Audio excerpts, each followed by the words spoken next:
আসসালামু আলাইকুম। নাজনীন আহমেদ স্বাগত জানাচ্ছে এনটিভি রাতের খবরে। ক্রাউন সিমেন্ট শিরোনাম দেখছিলেন, এবারে পুরো খবর। সরকারের আশ্বাস পাওয়ার পর জাতীয় রাজস্ব বোর্ড এনবিআর বিলুপ্তির প্রতিবাদে ডাকা কর্মবিরতি প্রত্যাহার করেছেন কর্মকর্তারা। রাতে এনবিআর সংস্কার ঐক্য পরিষদ বিবৃতি দিয়ে কর্মবিরতি প্রত্যাহার করে। এনবিআরকে অর্থ মন্ত্রণালয়ের অধীন সরকারের একটি স্বতন্ত্র ও বিশেষায়িত বিভাগের মর্যাদায় উন্নীত করা হবে। অর্থ মন্ত্রণালয়ের এমন বিজ্ঞপ্তি প্রকাশের পর কর্মবিরতি প্রত্যাহারের ঘোষণা আসে। এনবিআর শক্তিশালী করা এবং রাজস্ব নীতি প্রণয়ন কার্যক্রম পৃথক করতে আগামী ৩১ জুলাইয়ের মধ্যে অধ্যাদেশে প্রয়োজনীয় সব সংশোধনী আনা হবে বলেও জানানো হয় বিজ্ঞপ্তিতে। গত ১২ মে এনবিআর বিলুপ্ত করে দুটি বিভাগ গঠনের সিদ্ধান্তের পর থেকে আন্দোলন করে আসছিলেন এনবিআর কর্মকর্তারা। সংশোধিত সরকারি চাকরি অধ্যাদেশ ২০২৫-কে কালো আইন আখ্যায়িত করে তা প্রত্যাহার না করা পর্যন্ত আন্দোলন চালিয়ে যাওয়ার ঘোষণা দিয়েছেন বাংলাদেশ সচিবালয় কর্মকর্তা কর্মচারী সংযুক্ত পরিষদের নেতারা। একই সাথে সচিবালয়ের সব কাজ বন্ধ করে দেওয়ার হুমকিও দিয়েছেন তারা। তাদের দাবি দেওয়া পর্যালোচনায় একজন অতিরিক্ত সচিবকে আহ্বায়ক করে ১০ সদস্যের কমিটি গঠন করেছে জনপ্রশাসন মন্ত্রণালয়। রিপোর্ট রকুন উদ্দিনের। বৃহস্পতিবার উপদেষ্টা পরিষদের বৈঠকে সরকারি চাকুরি আইন ২০১৮ সংশোধন করে সরকারি চাকরি সংশোধন অধ্যাদেশ ২০২৫-এর খসড়ার অনুমোদন দেওয়া হয়। তারপরই সচিবালয়ে কর্মরত অনেক কর্মকর্তা কর্মচারীদের পক্ষ থেকে অভিযোগ করা হয়, সংশোধিত অধ্যাদেশে বিভিন্ন কারণে সরকারি কর্মকর্তা কর্মচারীদের বিরুদ্ধে শাস্তি, চাকুরি থেকে বরখাস্ত করার বিধান যুক্ত করা হয়েছে, যা অবৈধ। রোববার দ্বিতীয় দিনের মতো এই অধ্যাদেশ বাতিলের দাবিতে সচিবালয়ের বিভিন্ন স্থানে বিক্ষোভ করেন তারা। হুঁশিয়ারি দেন আরও কঠোর কর্মসূচি দেবার। কথা বলার অধিকার স্তব্ধ করে দেওয়ার একটা অপপ্রয়াস। আপনারা আগুনে হাত দেওয়ার চেষ্টা করেন না। আপনারা যদি আগুনে হাত দেন তাহলে আপনাদের হাত কিন্তু পুড়ে যান। সচিবালয় অবস্থা একদম নিস্তব্ধ, ইনঅ্যাক্টিভ। এটা কারণটা কি? কারণ হলো অদক্ষ প্রশাসন। চুক্তিভিত্তিক আমলা যারা আছে তারা মেরুদণ্ডহীন, তাদের কারণে এই স্বৈরাচারী সচিবরা এখনও আছে। তারা ওদের সাথে আঘাত করছে, সমঝোতা করছে। এই চুক্তিভিত্তিক সচিবদেরকে সরাইতে হবে। এই কর্মসূচি এমন কঠিন থেকে কঠোরতর হবে, আপনারা কল্পনা করতে পারবেন না। প্রয়োজনে আমরা সচিবালয়ে আমরা পেন ড্রাইভ করব। আমরা সচিবালয়ে বিদ্যুৎ, লিফট, কারেন্ট সব বন্ধ করে দিতে বাধ্য হব। আওয়ামী লীগ সরকারের আমলে নির্বাচনে সুবিধা পাওয়ার জন্য ২০১৮ সালে যে সংশোধনী আনা হয়েছিল তা বাতিলই অন্তর্বর্তী সরকারের উদ্দেশ্য বলে জানিয়েছেন স্বরাষ্ট্র উপদেষ্টা। আওয়ামী লীগ সরকার যে একটা সংশোধন করে ইলেকশনটা যেন ম্যানিপুলেট করতে পারে, ওই জন্য একটা কিছু সংশোধন করছিল। ওই সংশোধনটাই শুধু বাদ দেওয়া হয়েছে। আগে যেরকম আইনটা ছিল ওইটাই করা হয়েছে। তারপরেও যদি তাদের কোনো রকমের থাকে তারা আলোচনা করতে পারবে। সরকারি চাকুরি আইন সংশোধনের প্রস্তাবিত খসড়ায় বিশৃঙ্খলা সৃষ্টি, অযৌক্তিক ছুটি ও অন্য কাউকে কাজ থেকে বিরত রাখার চেষ্টা করলে শাস্তির বিধান রাখা হয়েছে। শাস্তি হিসেবে থাকছে চাকুরি থেকে বরখাস্ত, চাকুরি থেকে অব্যাহতি এবং পদাবনতি বা বেতন কমিয়ে দেয়া। রকুন উদ্দিন, এনটিভি নিউজ, ঢাকা। এদিকে বিএনপি নেতা ইশরাক হোসেনের শপথের দাবিতে ঢাকা দক্ষিণ সিটি কর্পোরেশন অবরুদ্ধ করে রাখেন কর্মকর্তা কর্মচারীরা। সকাল থেকে নগর ভবনে তালা ঝুলিয়ে লাগাতার আন্দোলন করেন কর্মকর্তা কর্মচারীরা। স্থানীয় সরকার মন্ত্রণালয় থেকে শপথের বিষয়ে কোনো আশ্বাস না পাওয়ায় হতাশা ব্যক্ত করেন আন্দোলনকারীরা। দ্রুতই শপথের আয়োজনের দাবি তাদের। এদিকে ১০ দিনেরও বেশি সময় ধরে আন্দোলনে স্থবির হয়ে পড়েছে নগর ভবন। বিপাকে পড়েছেন সেবা নিতে আসা নগরবাসী। অনেকেই সেবা না পেয়ে ফিরে যাচ্ছেন। নগর ভবনের স্বাভাবিক কার্যক্রম ফেরাতে দ্রুত এর সমাধান চান নগরবাসী। ডিসেম্বরের মধ্যে জাতীয় নির্বাচনের দাবি জানিয়ে বিএনপির ভারপ্রাপ্ত চেয়ারম্যান তারেক রহমান বলেছেন, জনগণের সরকার প্রতিষ্ঠায় অজুহাত ও গড়িমসির সুযোগ নিয়ে পতিত স্বৈরাচার মাথা চাড়া দেওয়ার অপেক্ষায় রয়েছেন। তিনি বলেন, বাজেটের আগে এনবিআরের উপর সংস্কার চাপিয়ে দেয়া অর্থনীতির জন্য ভালো নয়। হাসান মাহমুদের রিপোর্ট। রাজধানীর ডিপ্লোমা ইঞ্জিনিয়ার্স ইনস্টিটিউশন মিলনায়তনে ন্যাশনাল পিপলস পার্টি এনপিপির 18তম প্রতিষ্ঠা বার্ষিক উদযাপন আয়োজনে লন্ডন থেকে অনলাইনে যুক্ত হন বিএনপির ভারপ্রাপ্ত চেয়ারম্যান তারেক রহমান। তিনি বলেন, দেশে গণতান্ত্রিক সরকার না থাকায় দেশে বিদেশি বিনিয়োগে স্থবিরতা এসেছে। রাজনীতি ও অর্থনৈতিক পরিস্থিতি নিয়ে মানুষের মধ্যে তৈরি হয়েছে অস্থিরতা। সরকার যেহেতু জবাবদিহিমূলক নয়, সেহেতু নৈতিক কারণেই সরকারের সুনির্দিষ্ট পরিকল্পনা জনগণের সামনে স্পষ্ট থাকা প্রয়োজন। জনগণকে অন্ধকারে রেখে রাজনৈতিক দলকে বা দলগুলোকে অনিশ্চয়তায় রেখে শেষ পর্যন্ত কোনো পরিকল্পনায় কার্যকর এবং টেকসই হয় না, হবেও না। বিএনপির দাবি আগামী ডিসেম্বরের ভেতরে জাতীয় নির্বাচন অনুষ্ঠিত হতে হবে। তারেক রহমান বলেন, অন্তর্বর্তী সরকার জনগণের কাছে জবাবদিহি নয়, তাই দরকার দ্রুত নির্বাচন। বাজেটের আগে এনবিআরের সংস্কার চাপিয়ে দেয়া অর্থনীতির জন্য ভালো নয় বলেও মন্তব্য তার। বাজেট পাশের ঠিক আগ মুহূর্তে অন্তর্বর্তীকাল সরকার হঠাৎ করেই এনবিআর এর সংস্কার চাপিয়ে দিয়ে রাজস্ব আদায়ের ক্ষেত্রে যে একটি অচল অবস্থা সৃষ্টি করেছে, এটি আমাদের অর্থনীতির জন্য কিন্তু খুব ভালো বিষয় নয়। জনগণের বাংলাদেশে জনগণের ভোটে জনগণের কাছে জবাবদিহিমূলক সরকার প্রতিষ্ঠায় যে কোনো ধরনের অজুহাত কিংবা গড়িমসির সুযোগ নিয়ে পতিত পলাতক পরাজিত স্বৈরাচার মাথা চাড়া দিয়ে ওঠার অপেক্ষায় রয়েছে। কিন্তু জাতীয় নির্বাচন আয়োজনে জনপ্রশাসন ও আইন শৃঙ্খলা বাহিনীর সংস্কারে বিএনপি সহযোগিতা অব্যাহত রেখেছে বলেও জানান তারেক রহমান। হাসান মাহমুদ, এনটিভি নিউজ, ঢাকা। ক্ষমতার এককেন্দ্রীকরণ বন্ধ করতে হবে এমন মন্তব্য করে জাতীয় ঐকমত্য কমিশনের সহসভাপতি অধ্যাপক ডক্টর আলী রিয়াজ বলেছেন, সংস্কার ও জুলাই সনদ তৈরিতে নাগরিকদের সংযুক্তি প্রয়োজন। আর যেসব বিষয়ে ঐকমত্য প্রতিষ্ঠা হবে না, স্বচ্ছতার জন্য সেগুলো জনগণের সামনে তুলে ধরা হবে।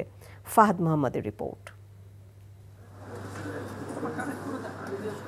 গেল সপ্তাহে শেষ হয়েছে সংস্কার প্রশ্নে ঐকমত্য প্রতিষ্ঠায় জাতীয় ঐকমত্য কমিশনের সঙ্গে ৩৩টি রাজনৈতিক দলের বৈঠক। এবার নাগরিক সমাজের কাছে সংস্কার বিষয়ে প্রয়োজনীয় মতামত ও সুপারিশ নেওয়ার উদ্যোগ নিল ঐকমত্য কমিশন। এরই ধারাবাহিকতায় রোববার রাজধানীর কৃষিবিদ ইনস্টিটিউটে সুশীল সমাজের প্রতিনিধিদের সাথে আলোচনা অনুষ্ঠিত হয়। আলোচনায় অংশ নিয়ে সুশীল সমাজের প্রতিনিধিরা বিভিন্ন সংস্কার প্রস্তাবের সমালোচনার পাশাপাশি সুপারিশও তুলে ধরেন। এমন কোনো জিনিসে হাত দেওয়া উচিত হবে না যেটা থেকে ভোটের অধিকার ফিরিয়ে দিতে আরো বিলম্ব হয়। এই অস্থির সময়ে বিভিন্ন ধর্মীয় জনগোষ্ঠীর মাঝে যে ডায়ালগ, এটা অত্যন্ত জরুরি। রাজনৈতিক দলগুলোকে একটাই প্রশ্ন করতে চাই যে গণমাধ্যম যে অবস্থায় আছে সেই অবস্থায় যদি থাকে তাহলে কি আপনারা নির্বাচনটাও ঠিকমতো করতে পারবেন? সংবিধান কি এটা স্যাক্রামেন্ট, এটা কি পবিত্র কোনো ঐশিক বাণী যেটাকে আমরা হাত দেব না? এটা হাত দিয়েই আমরা এখানে এসেছি। সবশেষে জাতীয় ঐকমত্য কমিশনের সহসভাপতি অধ্যাপক আলী রিয়াজ বলেন, ক্ষমতার এককেন্দ্রীকরণকে বন্ধ করতে হবে। বলেন, সংস্কার বিষয়ে ঐকমত্য প্রতিষ্ঠায় রাজনৈতিক দলগুলোর আলোচনায় যথেষ্ট নয়, এ বিষয়ে নাগরিক সমাজেরও ঐকমত্য প্রয়োজন। একটা ঐকমত্য তৈরির চেষ্টায়, একটা জাতীয় সনদ তৈরির চেষ্টায় আমরা যতটা অর্জন করতে পারবো সেটুকুর বাইরেও যেগুলো থাকবে সেগুলোর ব্যাপারেও যেন জনগণের অংশগ্রহণের ব্যবস্থাটা থাকে এবং অন্যান্য বিভিন্ন রাজনৈতিক শক্তির বাইরের শক্তিগুলো যেন সেগুলো নিয়ে আলাপ আলোচনা করে। অতীতের ঘটনার পুনরাবৃত্তি যেন না ঘটে তা খেয়াল রাখতে হবে বলেও মন্তব্য করেন আলী রিয়াজ।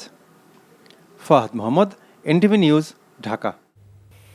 বাংলাদেশ যুদ্ধাবস্থার মধ্যে আছে এমন মন্তব্য করে প্রধান উপদেষ্টা বলেছেন, আওয়ামী লীগকে নিষিদ্ধ করার পর দেশকে অস্থিতিশীল করতে সব ধরনের ষড়যন্ত্র করা হচ্ছে। এমন পরিস্থিতিতে রাজনৈতিক দল সহ সবার ঐক্যবদ্ধ সহযোগিতা চেয়েছেন তিনি। আজ সন্ধ্যায় 2 ধাপে অংশ নেয়া 19 রাজনৈতিক নেতাদের সঙ্গে বৈঠকে তিনি এসব কথা বলেন। বৈঠকে অংশ নেয়া নেতারা অভ্যুত্থানে অংশ নেয়া ছাত্র জনতা, রাজনৈতিক দল এবং সামরিক বাহিনীকে আস্থায় নিয়ে দেশ পরিচালনা করতে প্রধান উপদেষ্টার প্রতি আহ্বান জানান। আরও জানাচ্ছেন মুকসিমুল হাসান। চলমান সংকট উত্তরণে রোববার দ্বিতীয় দিন মোট 2 ধাপে 19 রাজনৈতিক নেতা বৈঠক করেন প্রধান উপদেষ্টার সঙ্গে। বিদ্যমান বাস্তবতায় 24 জুলাই আগস্টে গণহত্যার বিচার এবং সংস্কার প্রক্রিয়া এগিয়ে নিতে অধ্যাপক ইউনূসকে পরামর্শ দেন তারা। তবে কাঙ্ক্ষিত নির্বাচন আয়োজন পর্যন্ত তার পাশে থাকার প্রত্যয়ের কথাও জানান নেতারা। যদি সংস্কার হয়, আমি তো বলেছি তাহলে ডিসেম্বর, আর যদি বেশি সংস্কার হয় তাহলে জুন। এর মধ্যে আমরা আলোচনা করে যে কোনোটা করতে পারি, কিন্তু আমি লিখে দিচ্ছি, দরকার লাগলে পদত্যাগপত্র হিসেবে লিখে দেব যে জুনের পরে কোনোভাবে এটা গড়াবে না, তার আগে নির্বাচন হবে। আমরা অনেকেই সেখানে মত প্রকাশ করেছি যে এটা বেটার হয় ফেব্রুয়ারির মধ্যে যদি নির্বাচনটা করা যায়, 5ই ফেব্রুয়ারির মধ্যে। বাকিটাও আমরা বলেছি যে আমরা এটা ব্যাপারে রিজিড না, ওনার জন্য যেটা সুবিধা হয়। যে বেশি সময় ক্ষেপণ করলে সমস্যার সমাধানের জন্য সময় ক্ষেপণ যদি করেন, উল্টাটা হতে পারে। উল্টাটা হলো পরিস্থিতি আরো খারাপ হয়ে যাবে, তখন আর কিছুই করার থাকবে না। আজকে আলোচনা খুব সুন্দর হয়েছে এবং আমরা সবাই দেশ গড়া ব্যাপারে আরো যে আমাদের যে একটা ভয় ছিল, অন্ধকারের মেঘ ছিল, সেটা আল্লাহর রহমতে অনেকটা কেটে গেছে। নির্বাচনের তারিখ নিয়ে রাজনৈতিক দলগুলোর মধ্যে মতপার্থক্য থাকলেও সবাই চান প্রধান উপদেষ্টা ঘোষিত সময়ের মধ্যেই হবে আগামী নির্বাচন। তবে আগে স্থানীয় সরকার নাকি জাতীয় নির্বাচন, উপদেষ্টা পরিষদ নির্বাচন পুনর্গঠন ইত্যাদি বিষয়ে ভিন্ন মত থাকলেও জাতীয় স্বার্থে সবাই একসাথে কাজ করার কথা জানান। সেই সাথে অন্তর্বর্তী সরকারের সঙ্গে রাজনৈতিক দলগুলোর দূরত্ব কমানোরও পরামর্শ দেন কেউ কেউ। অভ্যুত্থানের অংশগ্রহণকারী ছাত্র জনতা, রাজনৈতিক দল, অন্তর্বর্তী সরকার, এমনকি সশস্ত্র বাহিনী, এটা যৌথ একটা অর্কেস্ট্রা, এটা সম্মিলিত একটা কাজ। সুতরাং সবাইকে আস্থার মধ্যে নিয়ে কিভাবে বাংলাদেশ গণতান্ত্রিক অভিযাত্রার পথে হাঁটবে, বিচার এবং সংস্কার সম্পন্ন করে এ ব্যাপারে আপনারা নেতৃত্ব প্রদান করবেন, সেই জায়গাটাকে আমরা দেখতে চাই। করিডোর ইস্যুতে, বন্দর ইস্যুতে, আন্তর্জাতিক যেই ইস্যুগুলো রয়েছে সেখানে যেন সকল রাজনৈতিক দলগুলোকে সম্পৃক্ত করে সেই বিষয়ে রাষ্ট্র এবং সরকার তার সিদ্ধান্ত গ্রহণ করে এবং পলিসি মেনটেন করে। উপদেষ্টা পরিষদের পুনর্গঠনের বিষয়টাও আলোচনা হয়েছে এবং সেখানে রাজনৈতিক দলের পরামর্শ নিয়ে এই সমস্যার সমাধান যেন সরকার করে, বা যে কোনো ইস্যু তৈরি হলে যেন রাজনৈতিক দলের প্রতিনিধিদের সাথে আলোচনা করে, এই বিষয়টাতে তিনি আশ্বস্ত করেছেন। পরে ব্রিফিংয়ে প্রধান উপদেষ্টার প্রেস সচিব জানান, অধ্যাপক ইউনূসের প্রতি সব দলের প্রতিনিধিদের অকুণ্ঠ সমর্থন রয়েছে। যে কোনো ধরনের ষড়যন্ত্র মোকাবেলায় ছাত্র জনতার গণ অভ্যুত্থানের শক্তিকে ঐক্যবদ্ধ থাকার আহ্বান জানিয়েছেন অধ্যাপক ইউনূস। আওয়ামী লীগকে নিষিদ্ধ করার সঙ্গে সঙ্গে আর একটা যুদ্ধ পরিস্থিতি তৈরি হয়েছে দেশের ভিতরে এবং বাইরে, যাতে আমরা এগোতে না পারি। মানে যারা এই কনস্পাইরেসিগুলো করছে তাদের ইন্টেনশন হচ্ছে আমরা যেন আবার গোলামিতে ফেরত যাই। আমি যতদিন আছি দেশের কোনো অনিষ্ট হবে এমন কোনো কাজ হবে না, নিশ্চিত থাকেন। আমি যতদিন আছি দেশের কোনো অনিষ্ট হবে এমন কোনো কাজ আমাকে দিয়ে হবে না, নিশ্চিত থাকেন।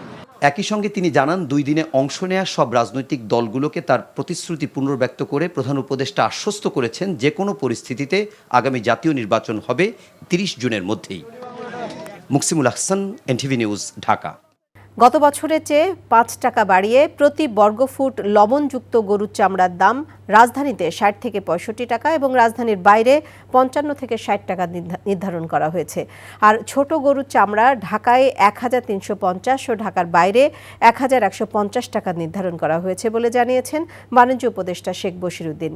চামড়ার ন্যায্য মূল্য নিশ্চিত করতে ব্যবস্থা নেওয়া হয়েছে বলে জানিয়েছেন স্বরাষ্ট্র উপদেষ্টা অবসরপ্রাপ্ত লেফটেন্যান্ট জেনারেল জাহাঙ্গীর আলম চৌধুরী। সচিবালয়ে আলাদা ব্রিফিংয়ে এসব বলেন তারা। রকনউদ্দিনের আরেকটি রিপোর্ট। গেল কয়েক বছর ধরেই কোরবানির ঈদে চামড়া বিক্রি করতে হয় অনেকটা পানির দরে। 20 বছর আগেও চামড়ার যে দাম ছিল তার ধারে কাছেও মেলে না গেল কয়েক বছর ধরে। প্রধান উপদেষ্টার বিশেষ নির্দেশনায় এবার কোরবানির চামড়ার ন্যায্য মূল্য নিশ্চিত করতে বিশেষ ব্যবস্থা নেওয়া হয়েছে বলে আগেই জানিয়েছিলেন সরকারের একাধিক উপদেষ্টা। আর রোববার বাণিজ্য মন্ত্রণালয়ের পক্ষ থেকে কোরবানির ঈদে চামড়ার দাম নির্ধারণ করে দেওয়া হয়। যদিও গেল বছরের তুলনায় প্রতি বর্গফুট গরুর চামড়ার দাম বেড়েছে 5 টাকা আর খাসি ও বকরির 2 টাকা। বর্গফুটের পাশাপাশি নির্দিষ্ট করা হয়েছে ছোট গরুর চামড়ার দামও। ঢাকার বাইরে 1150, ঢাকাতে 1350। খাসির ক্ষেত্রে আমরা যেটা বলেছি 22 থেকে 27 টাকা এবং বকরির ক্ষেত্রে আমরা বলেছি 20 থেকে 22 টাকা। আর গরুর চামড়ার ক্ষেত্রে আমরা বলেছি যে এটা কি 60 থেকে 65 টাকা, 60 থেকে 65 টাকা ঢাকায় এবং ঢাকার বাইরে 55 থেকে 60 টাকা। চামড়ার ন্যায্য দাম নিশ্চিত করতে বিনামূল্যে 30,000 টন লবণ দেবার পাশাপাশি কাঁচা চামড়া রপ্তানির সুযোগ দেওয়া হচ্ছে বলেও জানান উপদেষ্টা। চাহিদা তৈরি করার ক্ষেত্রে আমরা আন্তর্জাতিক বাজারে কাঁচা চামড়া অথবা ওয়েট ব্লু চামড়া সাময়িকভাবে, যেটা বাংলাদেশ থেকে রপ্তানি নিষিদ্ধ তালিকায় ছিল, এই নিষিদ্ধ তালিকা থেকে আমরা তুলে দিচ্ছি। বাজারের সরবরাহ কে কিছুটা সংকুচিত করার জন্য আমরা সিদ্ধান্ত নিয়েছি 10 দিন যাবৎ আমরা কোনো চামড়া ঢাকা শহরে ঢুকতে দিব না। এদিকে কোরবানির পশুর হাট ও কাঁচা চামড়ার সুষ্ঠু ব্যবস্থাপনা ও আইন শৃঙ্খলা সংক্রান্ত কোর কমিটির বৈঠক শেষে স্বরাষ্ট্র উপদেষ্টাও ন্যায্য মূল্য নিশ্চিত করার কথা জানান। একটা লোক গরিবের হক, চামড়াটা কিন্তু দিয়ে দেওয়া হয়, বিভিন্ন মাদ্রাসা এরা এতিমখানা এরা নেয়, কিন্তু তারা এই ন্যায্য মূল্যটা পায় না। এইটা যেন ন্যায্য মূল্য পায়, এই জন্য একটা ব্যবস্থা নেওয়া হয়েছে। কোরবানির ঈদে আইন শৃঙ্খলা পরিস্থিতি ও পশুর হাটের সুষ্ঠু ব্যবস্থাপনার জন্য আইন শৃঙ্খলা বাহিনীকে বিশেষ নির্দেশনা দেওয়া হয়েছে বলেও জানান স্বরাষ্ট্র উপদেষ্টা। রোকন উদ্দিন, এনটিভি নিউজ, ঢাকা।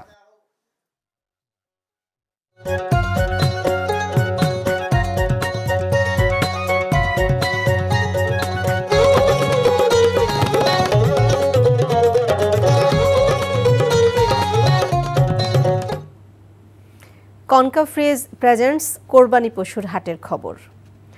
চট্টগ্রামে জমে উঠছে কোরবানির পশুর হাট। ক্রেতারা গরু কিনতে নগরের খামারগুলোতেও ছুটে যাচ্ছেন। পশু সম্পদ দপ্তরের কর্মকর্তারা বলছেন, ক্রেতাদের চাহিদার বিপরীতে এবার পশুর সংখ্যা বেশি থাকবে। চট্টগ্রামের 15 উপজেলা সহ সিটি কর্পোরেশন এলাকায় এবার স্থায়ী অস্থায়ী মিলিয়ে কোরবানির পশুর বেচাকেনা হবে 80টিরও বেশি হাটে। পশু সম্পদ দপ্তরের হিসেবে এসব হাটে ইতোমধ্যে মজুদ রয়েছে প্রায় 8,70,000 গবাদি পশু। বাজার পরিস্থিতি স্বাভাবিক রাখতে নানা ব্যবস্থা নিয়েছে নগর কর্তৃপক্ষ।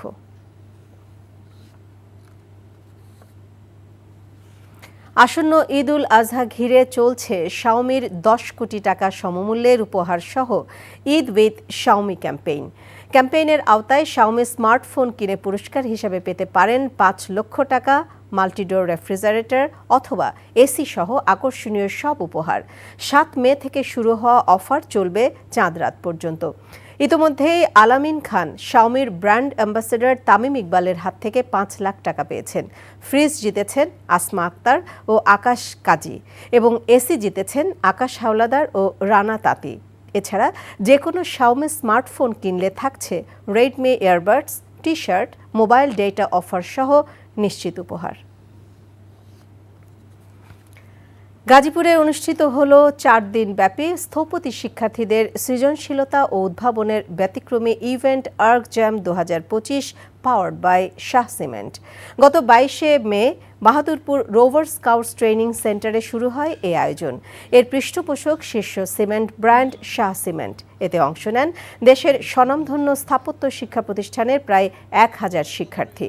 আয়োজকরা জানান, এটি শুধু ইভেন্ট নয়, বরং সহনশীল, সৃজনশীল ও সহযোগিতামূলক শেখার মঞ্চ। বলেন, আজকের শিক্ষার্থীরাই আগামী দিনের ভবিষ্যৎ, যারা নগর, পরিবেশ ও ভবিষ্যৎকে রূপ দেবে।